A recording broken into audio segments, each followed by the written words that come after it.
తులసిమాలను వనమాలా విభూషితుడు అన్నారు. అలా పరమ శుభమూర్తిగా ఆ హృదయంలో మనం ఒక్కసారి అటువంటి స్వామిని ధ్యానం చేసుకోవాలి.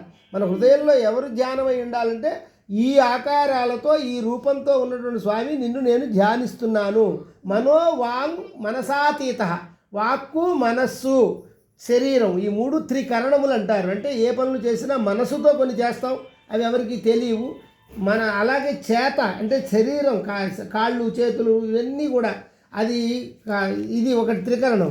మా వాక్కుతో కొన్ని ఏమో మాట్లాడుతూ కూడా కొన్ని చేస్తాం.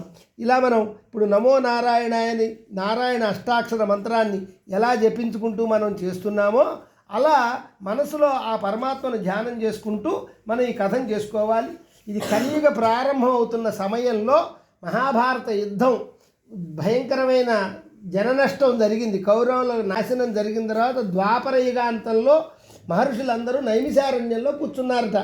8800 మంది మహామునులు ఎప్పుడూ తపస్సు భగవన్నామ జపంతో ఉదయం నుండి సాయంకాలం దాకా పెద్ద పెద్ద యజ్ఞాలు యాగాలు జపాలు తపాలతో గడుపుతూ సాయంకాలం అయ్యేసరికి ఎవరికైనా విశ్రాంతి ఉంటుంది కదా, ఆ విశ్రాంతి సమయం సాయం సంధ్యా సమయంలో ఋషులందరూ చక్కగా స్నానం సంధ్య అనుష్ఠానాదులన్నీ పూర్తి చేసుకొని వచ్చి కూర్చుంటే